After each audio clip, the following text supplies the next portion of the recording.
Shirley, a renowned B-rank adventurer known as the demonic White Sword, stood amidst the carnage of defeated goblins.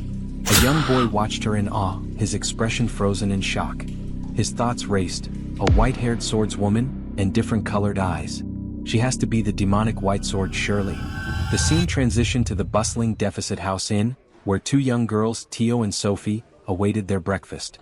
Their mother, the striking woman with mismatched eyes, stood in the kitchen, diligently preparing a meal for her daughters. Shirley, despite her perilous profession, ensured her girls never missed a nutritious start to their day. She placed a plate before them, declaring with a warm smile that the meal was delicious, nutritious and packed full of love. A lovely meal for the loveliest of girls. Martha, the inn's manager, watched Shirley with admiration. Turning to her, she remarked how impressive it was that Shirley still took the time to make all her daughters' meals despite risking life and limb every day. Martha pointed out that Shirley hadn't returned from work until past midnight the previous night and reminded her that they could make food whenever she was feeling tired. She reassured Shirley that despite the inn's name, their food was good. Shirley responded graciously, thanking Martha for her offer. Martha chuckled and mentioned that Shirley was the only adventurer she had ever seen using their kitchen. Shirley acknowledged the observation and explained that, since she risked her life every day, she could never be sure of the future and always wanted to do her best for her daughters with the time she had. As Shirley continued serving breakfast, her thoughts drifted. She reflected on the nature of adventuring as a dangerous occupation, one that pitted her against monsters with both fangs and human faces. She recalled how her unique physical traits had caused her to be treated as a manifestation of ancient fears by the Empire's nobility. Betrayed and abandoned, she had no choice but to embrace the life of an adventurer. Despite its challenges, Shirley found solace in the fact that her work provided her daughters with a comfortable life and allowed her to spend precious time with them. Martha, noticing Shirley's pensive expression, warmly told her that she truly was an admirable person and reassured her to ask for anything if needed. Her husband joined in, adding that they were used to handling kids and Shirley needn't worry about her daughters while she was out working. Shirley smiled softly and expressed her gratitude for their kindness.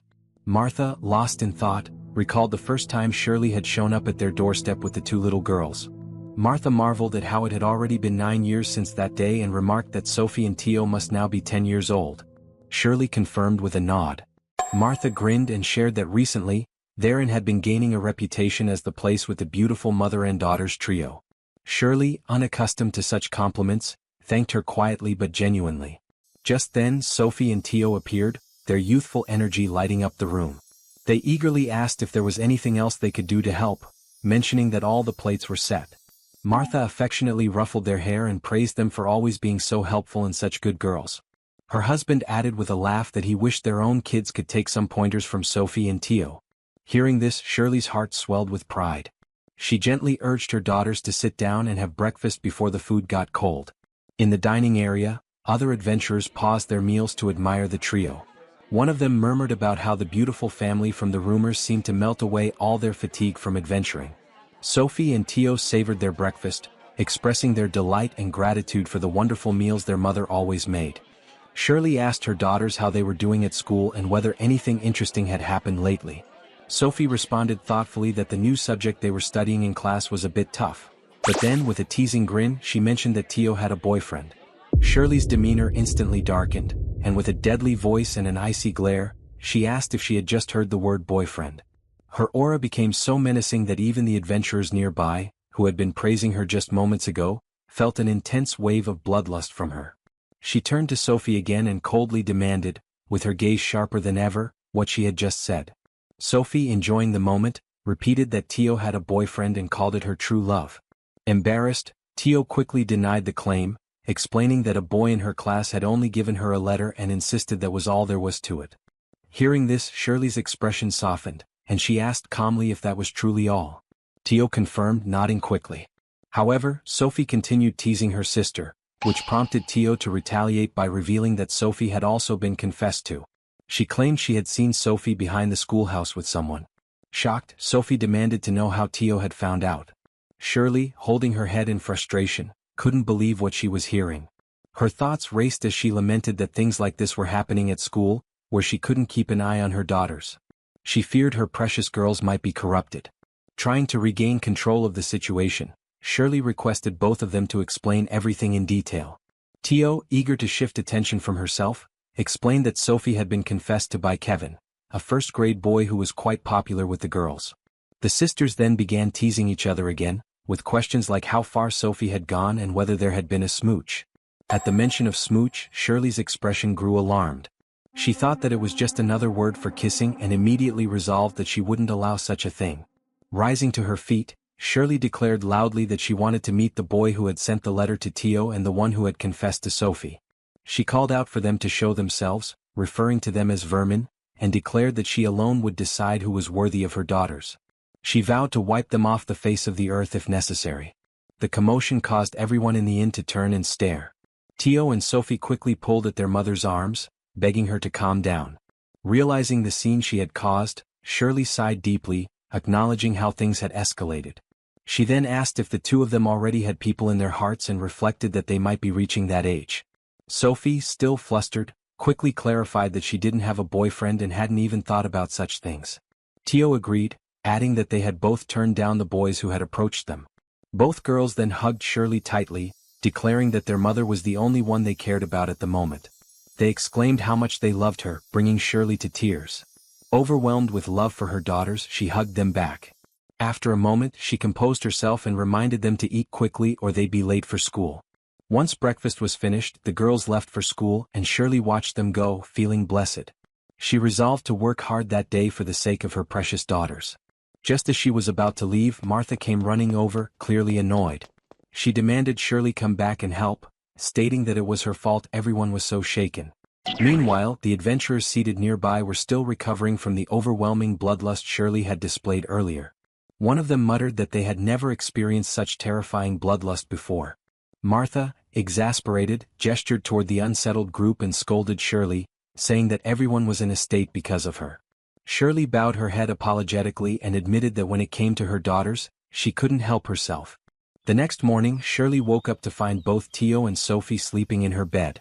She sighed softly and asked herself why they always sneaked into her bed when they had a room to themselves.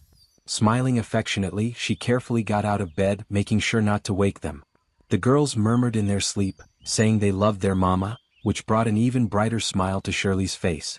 Deciding to start her morning chores, she muttered to herself about collecting their bed sheets for laundry. As she moved to gather them, her eyes caught sight of a present left by the open window.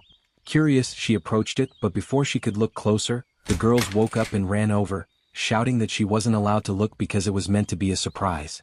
Shirley nodded and promised not to peek, wondering all the while what the gift could contain. After helping Shirley with the laundry, the girls got ready to leave for school.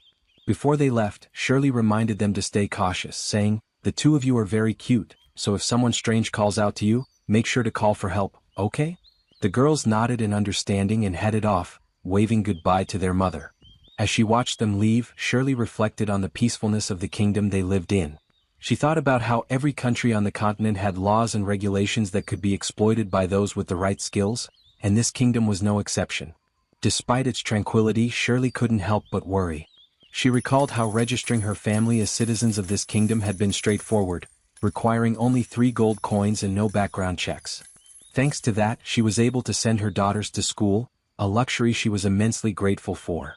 She reminded herself that, though times had been tough, her body's physical capabilities had certainly proven useful in providing for her daughters. Later, Shirley approached Martha to hand over her rent for the month. Martha accepted it cheerfully and praised her as her #1 tenant, lamenting that she wished the rest of the adventurers were as responsible. As they chatted, Martha handed Shirley a fan letter, teasing her about the celebrity status she and her daughters had gained. Martha mentioned that some of the letters seemed more like courting attempts than simple admiration. Shirley's face darkened and she raised her voice, shouting that her daughters were only children. She added that, while such things might be unavoidable politically if they were nobles, it was far too soon for them. Martha, agreeing with her sentiment, pointed out that Tio and Sophie had inherited their mother's looks and warned Shirley that such attention would likely happen more often as they grew older. Shirley declared that she would guard her daughters and eliminate any pests who dared to swarm around them. Martha tried to calm her, reminding Shirley that the teachers at school would watch over the girls.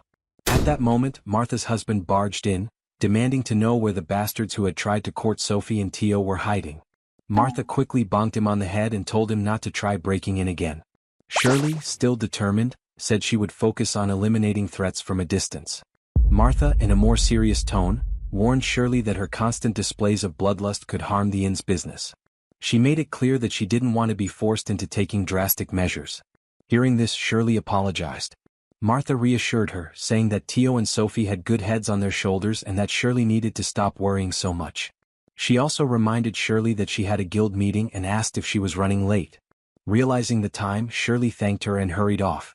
Meanwhile, at the Adventurers Guild, a rookie magical knight named Kyle approached the receptionist, Yumina, to register as an adventurer. Yumina handed him a registration form which he filled out. Upon reviewing the form, Yumina noticed that it was his birthday and congratulated him. Kyle thanked her, explaining that it was more accurate to say it was the day he had been taken in by the orphanage that had raised him for the past 15 years. He shared that he wanted to become an adventurer to give back to the orphanage. After completing the paperwork, Yumina handed Kyle his bronze identification tag, informing him that it marked him as an E-rank adventurer, the starting rank for all rookies. Kyle examined the tag and noticed a number on the back, which he assumed identified the guild branch. Yumina confirmed this and explained the ranking system, detailing how ranks range from E to S, with S being the highest. She added that the identification tag served as a way to identify adventurers in case something happened to them during quests and advised him to keep it close. Kyle, wearing the tag, commented on how dangerous adventuring seemed. Yumina explained that higher-ranked adventurers such as A or S rank were contractually obliged to accept emergency requests due to the potential severity of such situations. She added that B-rank adventurers were the highest-ranking individuals who still retained complete freedom. Kyle acknowledged this, remarking that reaching such ranks felt like a distant goal for him. As they concluded their conversation, Yumina muttered something about troublesome adventurers gaming the system lately. When Kyle asked if she had said something, she quickly denied it and directed him to pick quests from the board. Kyle thanked her and walked away. Just as he was inspecting the quest board, he heard a voice call out, asking if he wanted to join a party. Turning around, he saw a group of adventurers. One introduced himself as a vanguard spearman and explained that their team already had a priestess and an archer for the backline. Another member suggested that a magical knight like Kyle would be perfect to cover the middle ground. They proposed taking on a classic rookie goblin slaying quest, adding that they were confident because one of their members had experience driving goblins away from a village as a child. Kyle agreed to join their party, and the group, excited about their first quest together, reassured him that everything would be fine. With enthusiasm and determination, they set off to tackle their mission.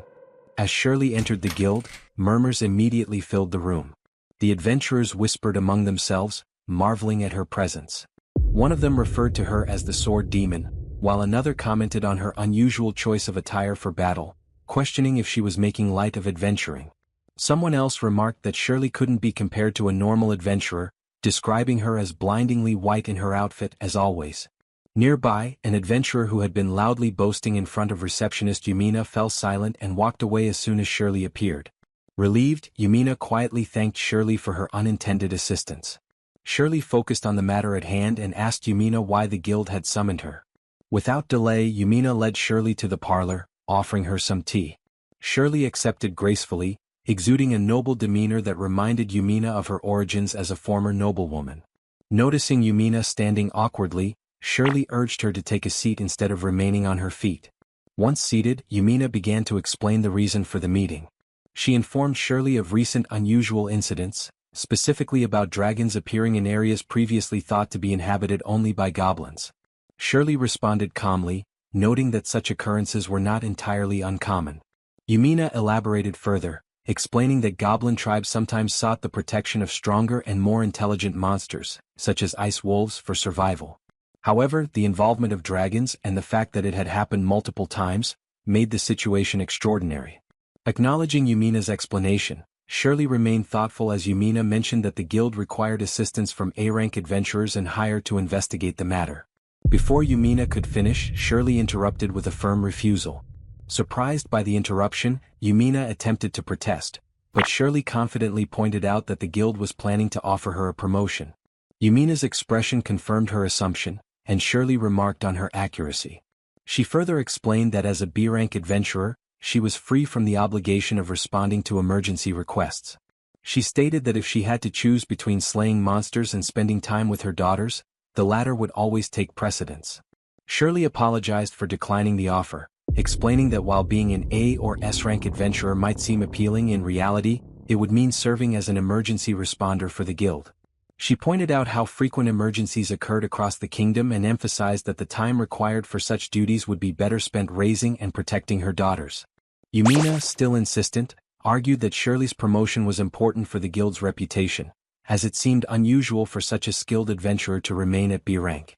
Shirley, however, dismissed this concern, remarking that the guild's reputation was not her responsibility. Frustrated, Yumina voiced her disbelief that someone as legendary as Shirley would refuse a higher rank. She highlighted Shirley's fame as a semi-immortal sword master known across the adventurer community, whose unique regenerative abilities and halted aging set her apart. Yumina described semi-immortals as rare beings, with Shirley being one of only 5 known in the world. Blushing slightly, Yumina expressed amazement that someone of Shirley's stature was part of their guild chapter and hoped she would never leave for a more prestigious one. However, Shirley dismissed the notion, stating that she did not meet the requirements to become an A-rank adventurer in the first place. She explained that the conditions for such a promotion were not solely based on achievements but were crucial for responding effectively to emergency requests. Yumina continued to protest, but Shirley interrupted again, firmly reiterating that her reputation as a cold and unfriendly solo adventurer made her unsuitable for A-rank status. Dejected, Yumina questioned why Shirley didn't consider joining a party, suggesting that she might dislike working with older adventurers who couldn't match her abilities. Shirley clarified that she didn't dislike people or men in general. However, she pointed out that any adventurer capable of keeping up with her would have already been promoted. Yumina sighed in resignation and suggested that Shirley at least try to get along better with other guild members, as it might help in some way. Having finished her tea, Shirley expressed her thanks to Yumina for the drink and advised her to pin any request to the notice board if she needed something. She added that she would only accept the request if it aligned with her schedule. Shirley then excused herself, leaving the room.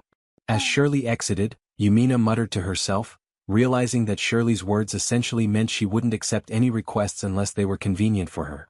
Outside the guild, Shirley sighed, reflecting on how troublesome the guild could be.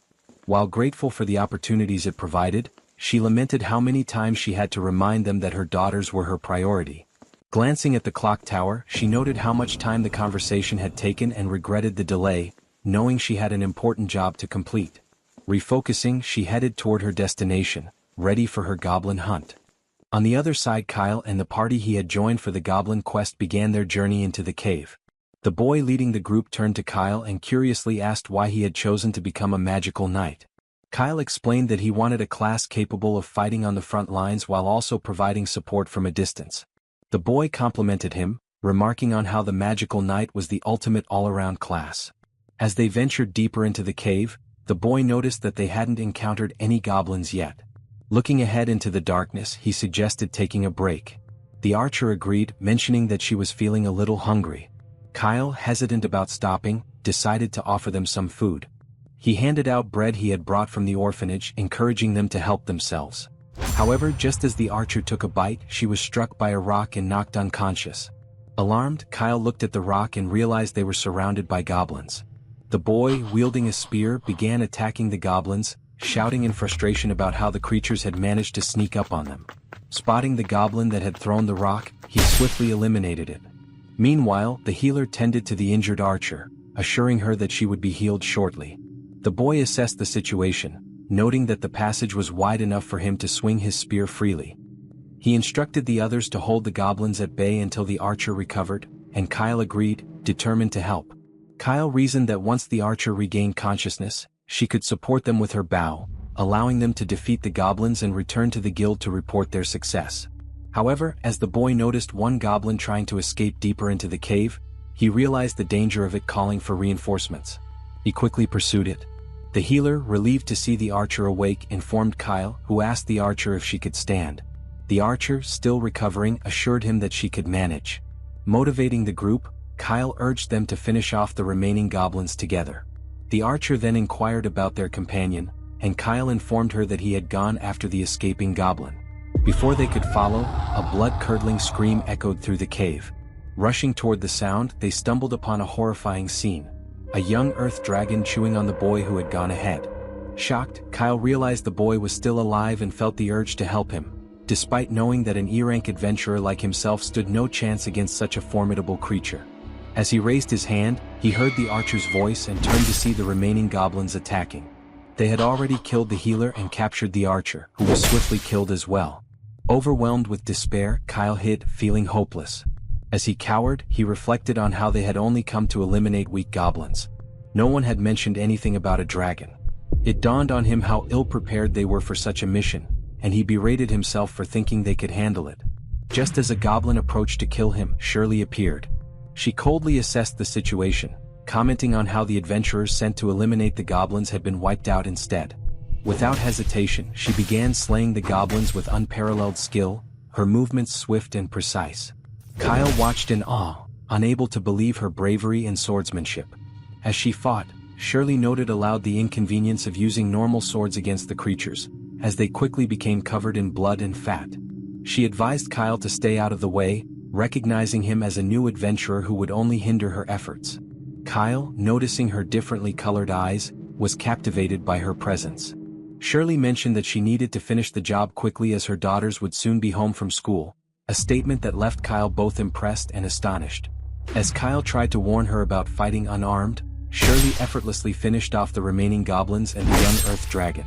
Stunned, Kyle realized she was summoning swords with magic, marveling at her incredible power. He wondered if B-rank adventurers were supposed to be this strong. When Shirley noticed him staring, she questioned what was wrong, prompting him to thank her for saving him.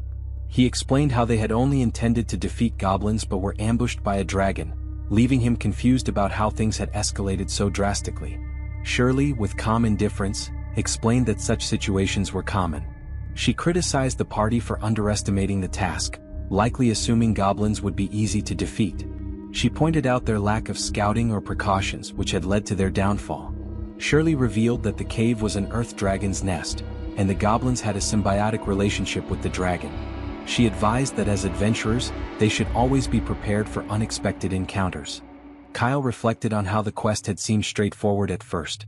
The client, a nearby village, had reported goblins stealing from them, and the tracks had confirmed goblins were responsible. However, no one had anticipated that the goblins' hideout would also be home to a dragon. Optimism had blinded them and it had cost them dearly. As Shirley prepared to leave, a loud rumble shook the cave. The mother of the young dragon appeared, enraged. Shirley immediately stepped in to protect Kyle. Kyle, overwhelmed by the sight of the enormous dragon, thought it was far beyond what even A-rank or S-rank adventurers could handle. Noticing Shirley's injured hand, he assumed their fate was sealed and blamed himself for her injury. However, Shirley dismissed his pessimism, stating that the only thing coming to an end was the dragon. With unmatched skill, she swiftly killed the dragon, her injured arm regenerating in the process. Kyle, in awe, realized she was the semi-immortal, white-haired swordswoman with different colored eyes, the demonic white sword, Shirley. As she recovered the paper stars the goblins had stolen from the inn, she expressed relief that they were undamaged. Kyle asked if those were what she had been searching for, and she explained that the goblins must have mistaken them for valuable trinkets. However, to her, they were far more precious, as they were the first birthday presents she had ever received from her daughters. Kyle observed her gentle smile and thought how different she seemed from the fierce warrior he had just witnessed. Shirley, clutching the stars, remarked on the depravity of the goblins sneaking into her daughter's room to steal her treasures. She added that if the goblins had harmed her daughters in any way, she would have ensured the goblin race had no future. The sheer intensity of her bloodlust sent chills down Kyle's spine. After completing her mission, Shirley returned to the village and the inn, where Martha and her daughters greeted her warmly. Martha asked if she had recovered the stars she had been looking for, and Shirley confirmed that she had. Her daughters, excitedly planning something, presented her with a gift they had made in school, 3 small dolls representing themselves. They proudly explained how their teachers had praised their work. Shirley, touched by the thoughtful gift, declared it another priceless treasure. Noticing the stars Shirley had kept, her daughters were surprised she still had them after so long. Shirley reassured them that she would always keep them. Reflecting on how quickly children grew, she told her daughters that she believed they would become splendid adults in no time. Her daughters, touched by her words, praised their mother's love and dedication. That evening, they happily planned to enjoy meat and stew together for dinner, cherishing their time as a family. Scene shifts and Shirley was slashing through goblins and wolves near a church, her sword movements precise and deadly. As she finished off the last of them, she remarked to herself that she had completed the task just in time. Without wasting another moment, she made her way to the church. As she approached, Shirley overheard two people inside discussing their job. One of them complained about the necessity of bringing proof, saying horns and ears should be sufficient to verify the job. The other replied that people often tried to cheat with fake monster parts, making it necessary to have proper verification. The first person groaned, calling it a pain. A man inside noticed Shirley and invited her to enter. He greeted her respectfully, saying, "Miss Shirley, please come in." She acknowledged his invitation with a polite yes and stepped inside. The man apologized for putting her through the verification procedure each time, but Shirley reassured him that it was no trouble at all. Internally, she thought about the necessity of such measures. If a monster subjugation quest could be completed simply by presenting some part of the monster, it was only logical that some adventurers would try to falsify their achievements. The church's priest invited Shirley to take a seat and began the verification process by casting a spell to detect lies. He then asked her to report how her quest had gone. With her eyes closed, Shirley calmly explained that her mission was to defeat an ogre and the monsters under its control, which had been gradually encroaching on the town, and it commanded 24 goblins and 13 white wolves and confirmed that none had escaped. The priest, after using the spell, solemnly declared in the name of the goddess that every word Shirley spoke was the truth. This procedure was standard for her whenever she completed a job for the church. The man handed Shirley a receipt and praised her for her work, instructing her to exchange it at the guild's reception desk for her reward. Shirley thanked him, but as the man mentioned a message from Yumina, Shirley interrupted, correctly guessing that it was yet another suggestion for a rank promotion. Her face darkened as she firmly stated her refusal, making it clear she had no intention of accepting a promotion. On her way home, Shirley reflected on how she had managed to complete the quest earlier than expected. She looked forward to preparing dinner for her daughters and thought fondly about their smiles from the day before. Determined to outdo herself, she resolved to make an even better dinner that day. To achieve this, she planned to procure the finest ingredients. Shirley mentally reviewed her plans, noting that she had already scouted all possible bargains and prepared her special offers and coupons. She would let nothing stand in her way. Shirley visited various shops, purchasing milk, cheese, apples, radishes, and fish. As she carried her supplies, she reflected on how far her life had come. Once a duke's daughter and the fiancée of the imperial crown prince, she could never have imagined such a simple and fulfilling life. She thought about how those days felt like a distant memory now, as everything she did was for her beloved daughters. On her way home, Sophie suddenly appeared, startling Shirley. Surprised, Shirley scolded her lightly, reminding her not to surprise people like that. Sophie offered to help carry the groceries. When Shirley asked where Tio was, Sophie explained that her sister had run off chasing a kitten. Shirley, concerned, remarked that it might still be chilly in the evenings despite it being spring and hoped Tio wouldn't catch a cold. Sophie reassured her mother, adding that Tio often took things at her own pace and could get into all sorts of mischief when unsupervised. Sophie offered to find her sister after helping with the shopping. Shirley thanked Sophie, who smiled and said it was her responsibility as the big sister. Watching her daughter, Shirley couldn't help but think about how much Sophie had grown into a reliable girl. Though it made her feel a little lonely, she was also proud and happy. As they continued toward home, Sophie's attention was drawn to a jewelry shop. She gazed longingly at the display. Noticing this, Shirley asked what had caught her eye, but Sophie quickly dismissed it, saying it was nothing. However, Shirley saw the jewelry herself and realized Sophie was captivated by it. Shirley remarked that she wouldn't buy it, and Sophie, aware of this, said she understood. Still, she couldn't help but admire the pretty jewelry, pointing out the real gems and expressing how nice it would be to wear something like that someday. Shirley observed her daughter's innocent excitement and thought about how cute she looked. However, she hesitated. While she could easily afford the jewelry with her earnings, she worried that giving Sophie such luxuries at a young age might distort her sense of value. Shirley's thoughts shifted to the cultural differences between the empire and this kingdom. She recalled how, in this kingdom, it was customary to give children or graduating apprentices an ornamental gift with a personal message.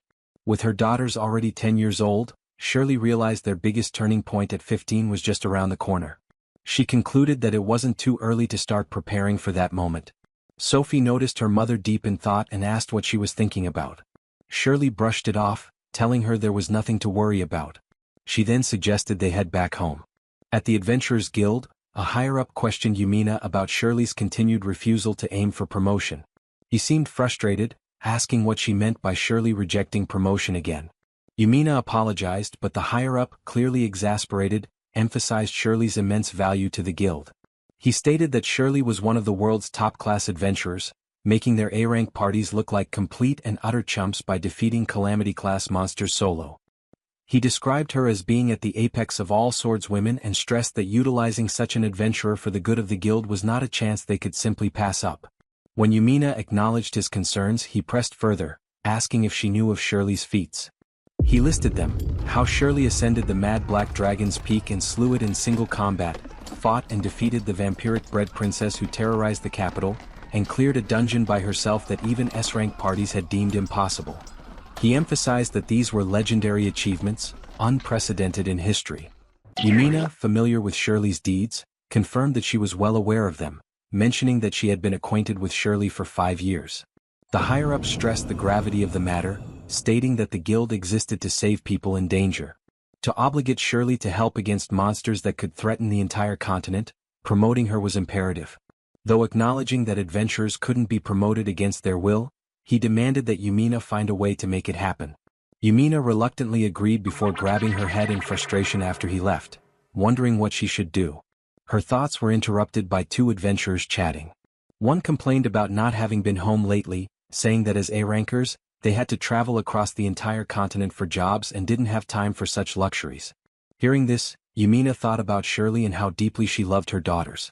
She realized that becoming an A-rank adventurer would require Shirley to be away from her daughters frequently, something Shirley would never accept. Even though Yumina didn't have children herself, she sympathized with Shirley's perspective as a fellow woman. Later, Shirley entered the guild and murmurs began among the adventurers. Some noted how strange it was to see the sword demon around at this time. At the reception desk, Yumina greeted Shirley and inquired about her purpose that evening. Shirley explained that since her daughters had gone to bed early, she decided to check tomorrow's quests in advance. Nearby, an adventurer invited Shirley to join them for a drink, encouraging her to pull up a chair. However, Shirley ignored the invitation, uninterested. Meanwhile, Yumina continued to think about Shirley's promotion. She reflected that achieving feats as part of a duo or party was crucial for promotion to A rank, as it demonstrated teamwork. She considered the additional requirement of using magic to assess any interpersonal issues within the party, followed by evaluation by a judging panel. Only after these steps could a B-rank adventurer be promoted to A rank. As Shirley scanned the quest board, she overheard some adventurers gossiping about her. They questioned how the demonic white sword could still be B rank and speculated that she might be stuck at that level. Their remarks suggested disbelief in her strength. Hearing this, Shirley turned to them and demanded to know if they had a problem with her rank. Her sharp tone and intense demeanor silenced the room, scaring the adventurers who had been gossiping about her.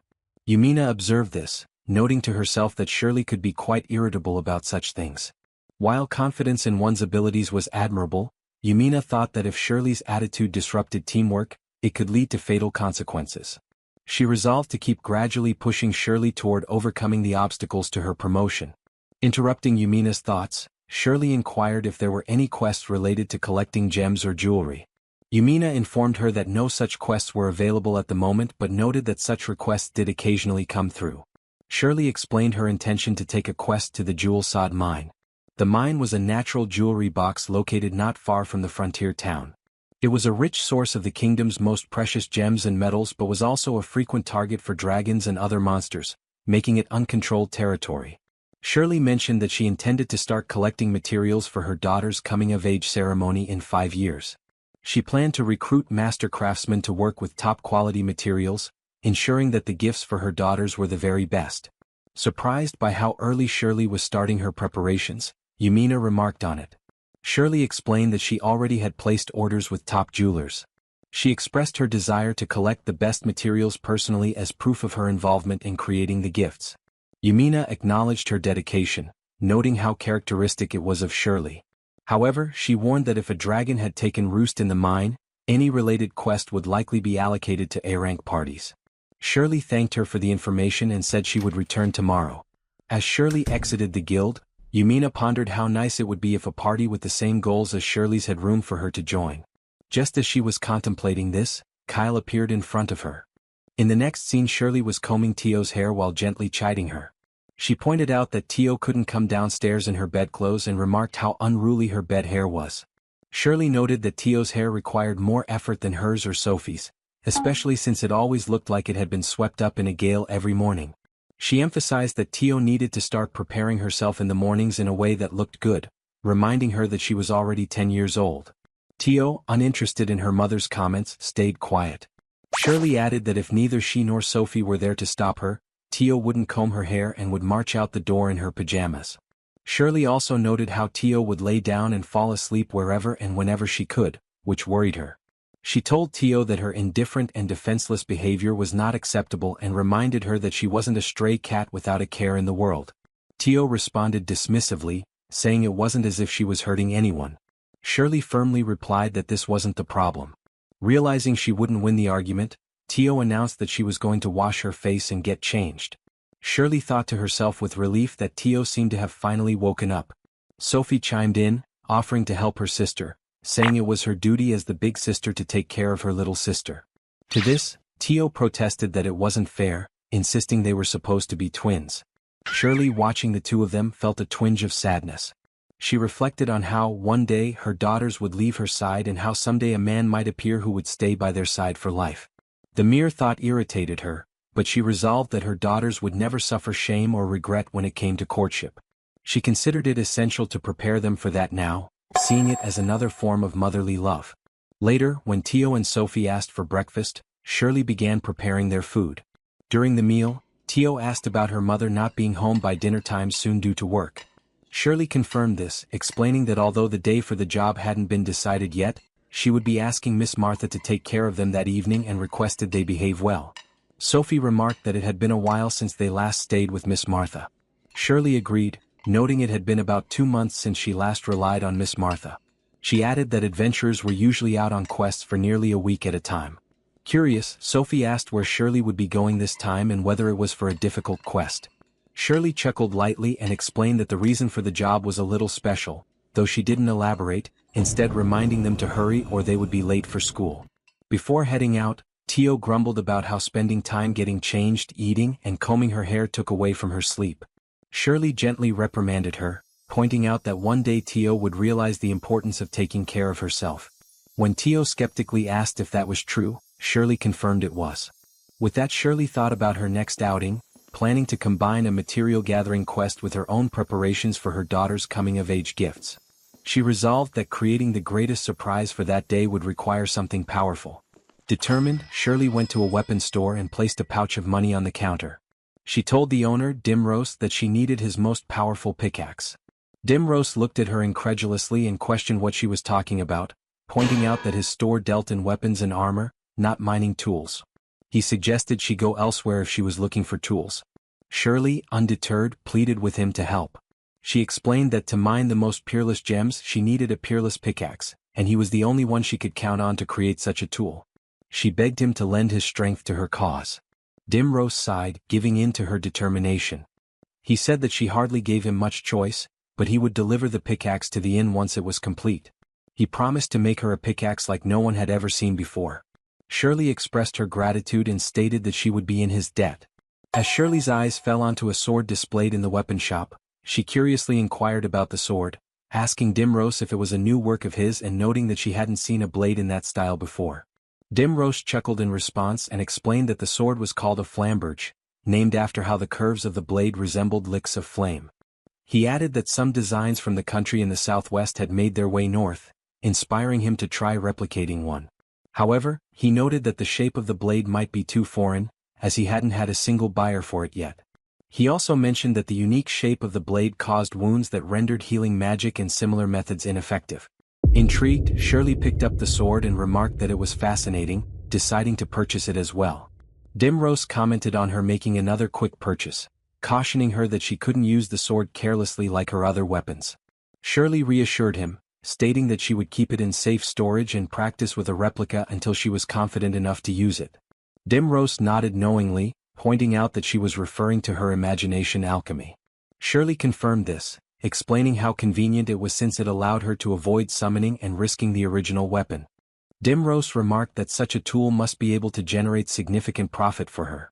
Shirley clarified that it did not, explaining that the alchemical method could only create degraded copies of the original, which would vanish a few seconds after leaving her hands.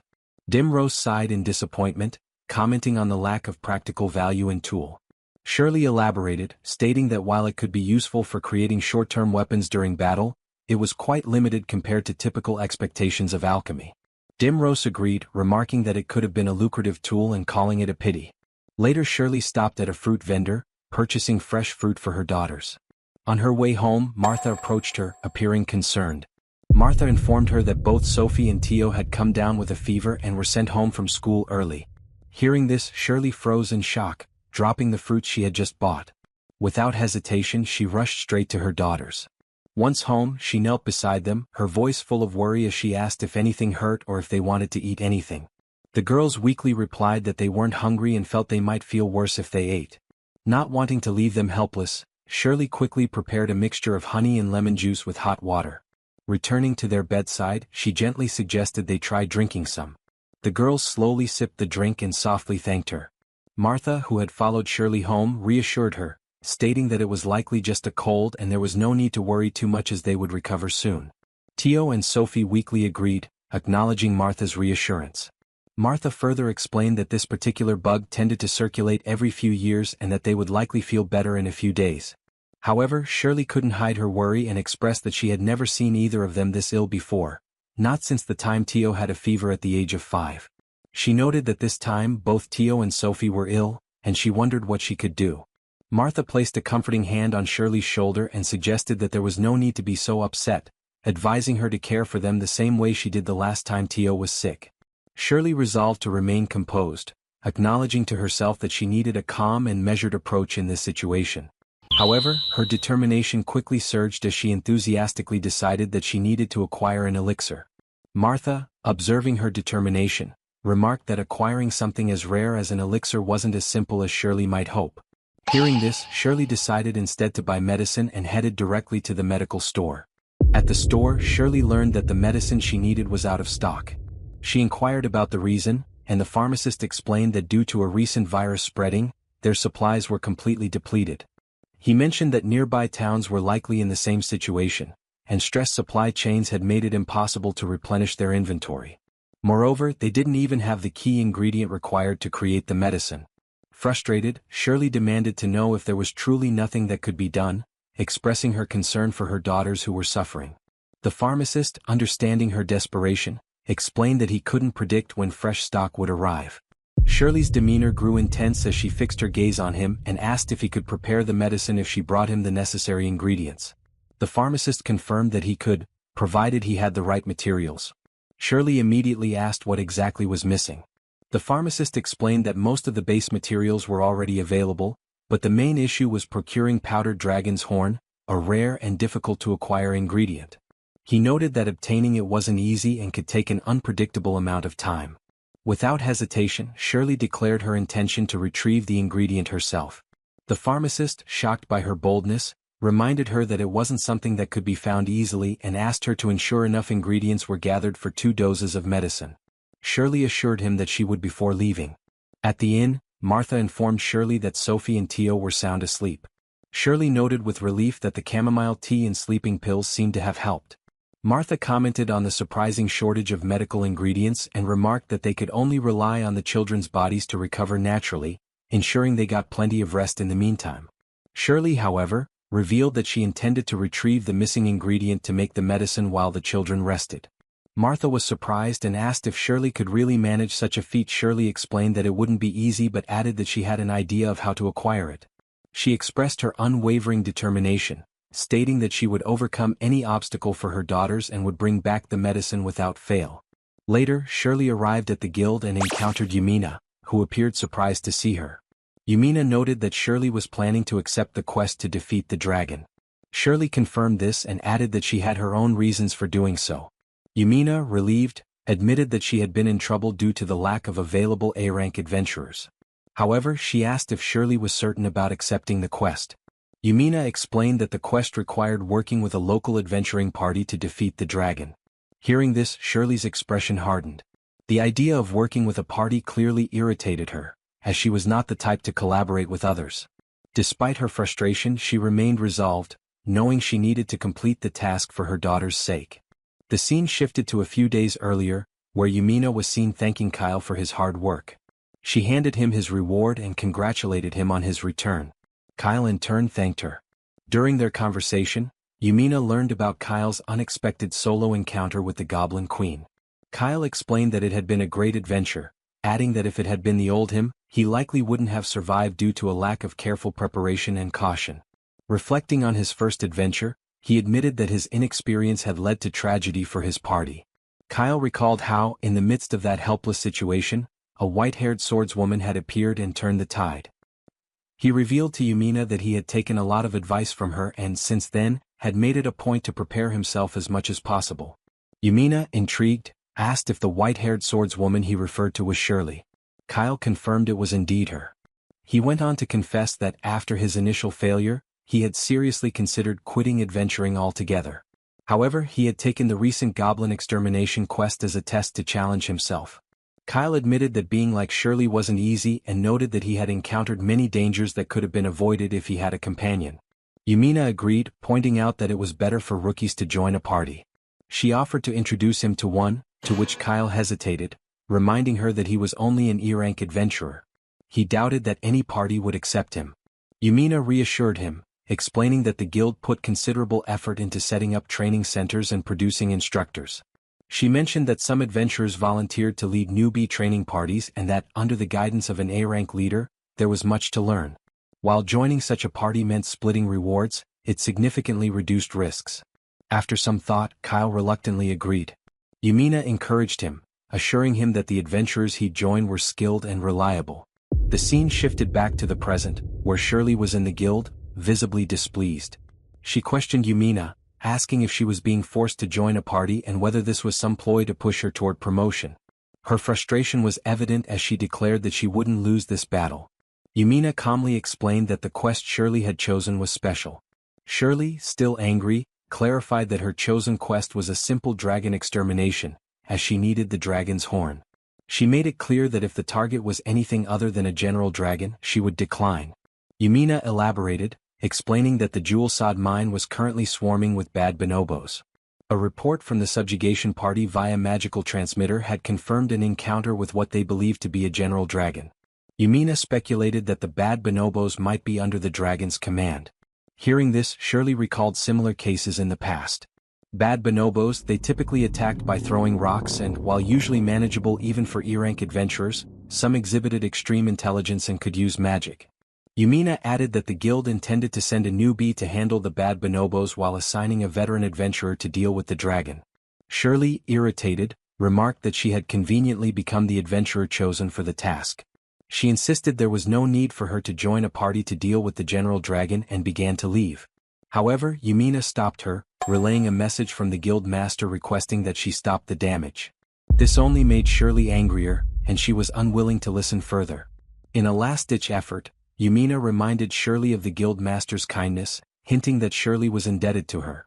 Begrudgingly, Shirley turned back and muttered under her breath, calling the guild master a damn witch. She thought bitterly about why the guild master didn't come to deliver the message herself. The story shifted to 10 years ago, where Shirley, along with her 2 daughters, was wandering through rainy alleys. Her daughters were crying, and Shirley was desperately trying to find some money and a place to sleep. Suddenly, a woman approached her and inquired about her situation. Shirley, wary, asked who she was. The woman introduced herself as the guild master, revealing her identity as the Golden Witch Canaria. Shocked by this revelation, Shirley reluctantly followed her. Canaria offered to help, stating that Shirley and her daughters needed a place to stay. She suggested a location where they would receive a warm welcome. Over time, Canaria supported Shirley, even helping cover her rent until she could earn an income. Another woman reminded Shirley of Canaria's kindness, urging her not to forget it. Shirley agreed, acknowledging the debt of gratitude she owed. Shirley later reflected on how she had instilled in her daughters the importance of trust and returning favors. She admitted that if she couldn't repay Canaria's kindness, she wouldn't be able to face her daughters. Additionally, she feared that if Canaria discovered the situation, she might fill her daughters' heads with strange ideas, something Shirley wanted to avoid. Returning to the present, Yumina asked Shirley if she was okay and reminded her not to push herself too hard. Shirley, after a moment of hesitation, agreed to join the party. Yumina was visibly surprised and grateful, thanking Shirley for accepting despite it going against her usual preferences. On her way home, Shirley contemplated her decision. She recognized that it might be premature to join a party, but making the medicine for her daughters was the priority. She calculated the time it would take to reach the Jewel Sod mine, estimating a 2-day journey on foot. Accounting for breaks and the time required to complete the quest, she concluded that it would take at least 5 days, a time frame she deemed unacceptable given her daughter's condition. Determined, she decided to expedite her travel. Renting a riding dragon, she noted that she could reach the mine in less than 2 hours. Reflecting on the gold coins spent to rent the dragon, she thought it was a small price to pay for her daughter's well-being. She also realized that the mine presented an opportunity to gather materials for her daughter's coming-of-age celebration. Coincidence or not, she intended to take full advantage of the situation. As she rode off, she thought of her daughters and silently promised, "Please wait like the good girls you are, Sophie and Tio. Mom will definitely come back with the medicine." Shirley observed the party she was assigned to join and noticed Kyle among them. Recognizing him, she thought to herself, this one from that time. He kept being an adventurer. That's surprising. The scene shifted to a forest far from the Jewel Sod mines, where Kyle and his new party were taking a break during their adventure. The group included Leia, a magic archer and E-rank adventurer, Cud, a scout and also E-rank, and Asterion, a priest soldier and the party's A-rank leader. While eating their meal, Kyle noted that they still had 5 more bad bonobos to defeat. Asterion agreed, confirming Kyle's statement. Cud commended Kyle for his efforts, saying he had done well that day. Leia offered Kyle her share of bread and an apple, which he accepted with thanks, appreciating the camaraderie of his party members. During the meal, Cud brought up Shirley, the White Sword Demon. Turning to Kyle, he asked about Kyle's experience seeing her in action, expressing interest in hearing any stories. Kyle described the encounter, saying that Shirley's skills were incredible and her movements were so fast that he couldn't fully follow them. He admitted that he aspired to improve himself and reach even a fraction of her ability. Cud and Leia shared their admiration for Shirley, mentioning rumors they had heard about her. Cud pointed out that there was even a monument dedicated to her in a nearby village, and Leia added that it included poetry about her achievements. Kyle simply acknowledged how widespread Shirley's reputation was. Leia shifted the conversation to immortals, commenting on their rapid recovery abilities and wondering if that allowed them to take on dangerous missions repeatedly. She found the idea of being invincible intriguing. Cud, however, dismissed the notion, explaining that while they were called immortals, they weren't truly invincible and were more accurately described as half-immortal. Kyle, curious, asked what half-immortal meant. Asterion, drawing on his own knowledge, explained that immortals weren't completely invulnerable. He mentioned that they couldn't regenerate their brains, which would still be fatal if injured. He further elaborated that the energy within their bodies and souls was the key to their regenerative abilities. If that energy were depleted, even an immortal would be rendered helpless. Cud added that unlimited regeneration was impossible and that immortals eventually became exhausted if they relied too heavily on their abilities. Asterion clarified that while immortals had limits, their true strength lay in their ageless bodies and the unique powers they could develop. He mentioned that Shirley, like other immortals, likely had a unique ability of her own. Cud asked Kyle if he knew anything about Shirley's specific abilities. Kyle admitted that he didn't. Leia, still fascinated by the concept of immortality, expressed her wish to become an immortal like Shirley. Cud teased her for her enthusiasm, but Asterion maintained that immortals often gained their abilities through unusual or traumatic circumstances. He speculated that something significant must have happened to Shirley, though he couldn't say what it might have been. As the conversation continued, Kyle reflected on his past encounter with Shirley. He recalled how it had motivated him to learn more about her. Over time, he had heard from other adventurers that Shirley never formed parties and prioritized spending time with her daughters. While he remained curious about why she had become an immortal, Kyle doubted he would ever fully understand. Despite this, he hoped to find a way to repay her for helping him, unsure how. Asterion looked at his crystal ball, announcing to the group that he had received a transmission from the guild. He explained that they might have to abandon their ongoing quest. Leia expressed her frustration, questioning why they had to stop when they were so close to completing their task. Kyle, sharing her confusion, asked if the guild had provided any reasoning. Asterion clarified that another party had reported a dragon sighting while undertaking a similar quest. He mentioned that while the area near the foot of the mines wasn't typically inhabited by strong monsters, The presence of a dragon was an entirely different matter. Both Leia and Cud appeared skeptical, struggling to believe the news. Asterion assured them that while he understood their desire to finish exterminating the bad bonobos, he could not justify exposing newcomers to the danger of a dragon. The group inquired whether the guild would send someone to subjugate the dragon. Asterion confidently stated that a veteran adventurer would most likely be dispatched. Kyle mused aloud about the idea of a skilled adventurer taking on such a challenge, while Cud remarked that it seemed like their quest was back to square one. Kyle reluctantly agreed, commenting on how unfortunate the situation was. Suddenly, Leia noticed something was missing and cried out. Cud asked what was wrong and Leia, panicking, explained that her gemstone was gone. She emphasized the significance of the item, revealing that in their kingdom, gemstones were used to create accessories for coming-of-age celebrations. The missing gemstone was akin to a family treasure for her. Kyle asked if she had any idea what could have happened to it, prompting Leia to recall an earlier event. She explained that a bad bonobo might have picked it up and run off quickly, and she was certain that was when her gemstone had been taken. Kyle quickly connected the dots, speculating that the gemstone had likely been taken to the dragon's nest. Asterion supported the theory, mentioning recent reports suggesting a cause-and-effect relationship between monsters. He explained that dragons were known to amass treasures like gold, silver, and diamonds. He then asked Leia to confirm what type of gemstone it was, and upon hearing that it was a diamond, he remarked that it made perfect sense. Leia, now even more distressed, expressed disbelief that her gemstone had ended up in a dragon's nest. Before they could continue discussing the matter, Asterion received another transmission through his crystal ball. After a brief pause, he informed the group that someone had already been dispatched from the guild to deal with the dragon. The name of the adventurer was none other than the White Sword Demon, Shirley. The group was stunned upon hearing this. Their surprise was so loud that Asterion had to bonk them on the head. He reminded them to keep their voices down, pointing out that they were practically announcing themselves to the enemy's stronghold. The group quickly apologized, acknowledging their mistake. Asterion concluded by informing them that they would meet up with Shirley the following night. The next day, Leia discovered a cave and eagerly suggested to the group that they explore it, hinting at the possibility of finding rare items. Cud immediately rejected the idea, prompting Leia to question his refusal. She argued that it was a great opportunity and reasoned that they hadn't yet met up with Shirley, so it was safe to take a look. Cud, however, remained firm, insisting that it wasn't a good idea. Kyle, observing the exchange, thought to himself about how frequently the two argued during their adventures. Cud turned to Leia, frustrated, and pointed out that her rash decisions often caused unnecessary trouble for the rest of the group. Asterion announced to the group that it was about time for Shirley to arrive.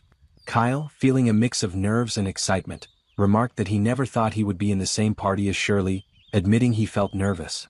As they looked up, they saw a dragon approaching from the sky, and Asterion stated that it seemed Shirley had arrived. Moments later, Shirley landed dismounting the dragon. Shirley, apologizing for the delay, introduced herself to the group. She identified herself as a B-rank adventurer named Shirley, sent by the guild as reinforcements to aid in the subjugation of the dragon. She expressed her desire to accompany the group and placed herself in their care.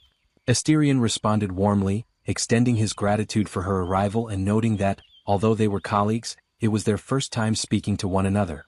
Kyle waved at her enthusiastically, thanking her for saving him during his first adventure. Shirley told him not to worry about it too much. Kyle admitted he was surprised to see her as the reinforcement, to which Shirley simply replied that a lot had happened. Asterion then formally introduced himself as the leader of the party, explaining that he was a minotaur, a priest soldier, and a devotee of Heaven's God who was currently instructing 3 rookie adventurers. Leia stepped forward next, introducing herself as a magic archer.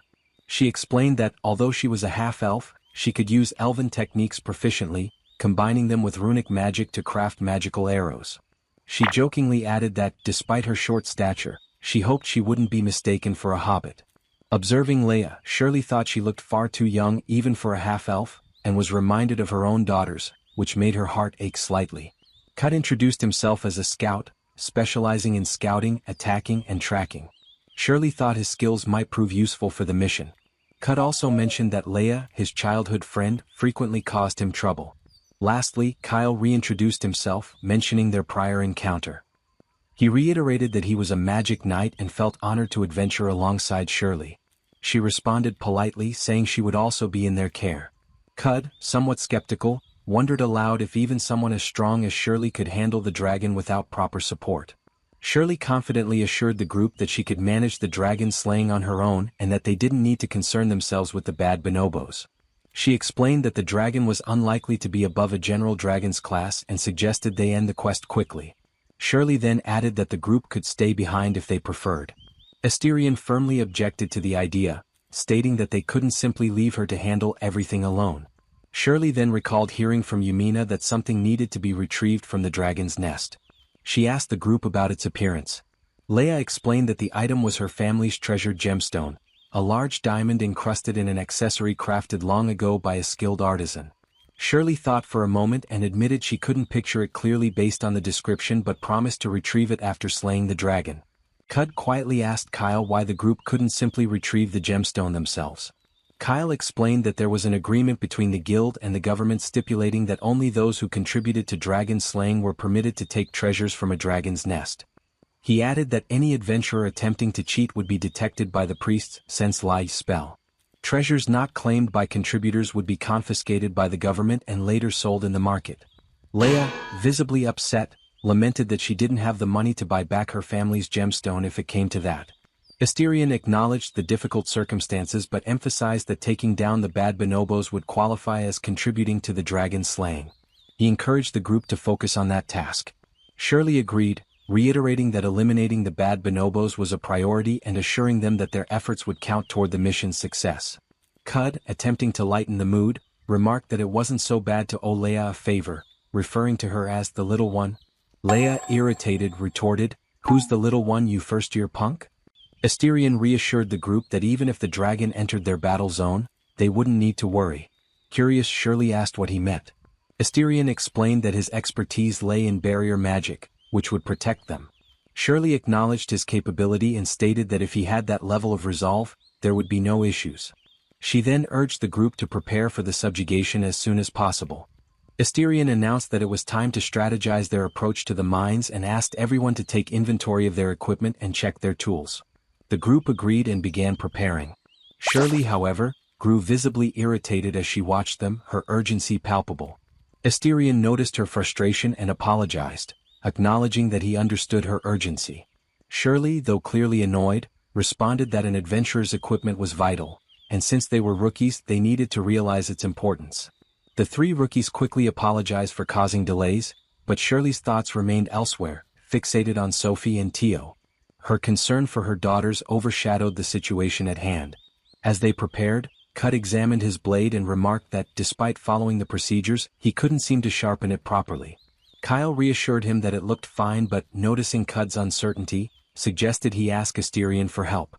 Asterion inspected the blade and pointed out that while the blade itself was decently sharpened, Cud had overlooked the importance of keeping the sharpening stone's surface flat. Realizing his mistake, Cud admitted that he had missed such a basic detail and expressed his frustration over the error. Kyle found it unusual for Cud to make such a mistake, and Leia teased him, calling him an idiot. Cud retorted, telling her to quiet down, and added that a dragon appearing in a quest for beginners like them was enough to unsettle anyone. Kyle then offered to lend Cud his sharpening stone, prompting Cud to ask why he wasn't using it himself. Kyle explained that he had decided not to use his sword in the mines and instead planned to rely on a mace. He noted that this would allow him to fight without worrying about damaging his sword. The conversation shifted as Leia commented on the hassle of swords and, curious, turned her attention to Shirley. She asked if Shirley's weapon was a sword but was shocked to see that Shirley appeared unarmed. Surprised, Leia questioned why Shirley didn't carry a weapon. Shirley calmly explained that she could summon her weapon whenever needed, impressing Leia, who speculated that it must be spatial magic. Shirley clarified that it was an application of a tool provided by the witch. Cud, overhearing, deduced that the witch referred to the guild master. Shirley elaborated further, explaining that swords required a certain level of skill to handle and that their sharpness diminished quickly when stained with blood and fat. She suggested that hitting enemies with a different weapon might sometimes be a better option. Inspired by this, Leia decided to switch to her crossbow instead of her bow. Cud, teasing her, remarked that her short arms would make it difficult to use a bow steadily. Shirley, noticing Leia's choice of weapon, remarked on the unusual sight of an elf using a dwarf's crossbow. She asked Leia about the apparent contradiction, as elves and dwarves were known not to get along. Leia shrugged off the comment, saying that she didn't care about such matters and mentioned that the weapon had been made by a kind dwarf named Dimrose. As Cud and Leia began bickering, Kyle attempted to intervene but got caught up in their squabble and ended up being accidentally hit by Cud. Watching their antics, Shirley grew increasingly irritated and asked when they would finally depart. Asterion, embarrassed, apologized for the delay. Shirley, growing impatient, asked Asterion if there was something he still needed. Asterion replied that he wanted to prepare a corpse of a bad bonobo to use as part of a ritual magic called Hate Area to lure out other bad bonobos. Shirley questioned the morality of using a corpse as an intermediary, especially for someone who was a priest. Asterion admitted that it was a cruel tactic but argued that it was better to use whatever was available rather than risk the lives of his allies. Cud reflected on their situation and agreed that survival sometimes required such measures. Noticing Cud's slightly demoralized mood, Shirley addressed Asterion and stated that she had no issue with his plan, but she had one condition. When Asterion inquired about her condition, Shirley requested that one of the rookies accompany her. She specifically chose Cud to join her as a scout. Cud hesitated, expressing doubt about his abilities and worrying that he might become a burden. Shirley dismissed his concerns and asked if he could use silence, a skill essential for scouts. Cud confirmed that he could manage it, and Shirley assured him that his skill was sufficient. Without further delay, she instructed him to follow her, emphasizing the need to hurry. After walking further ahead, Shirley and Cud reached a location where the bad bonobos were spotted. Cud considered the situation and thought Shirley alone would be sufficient to handle it, given her immense power.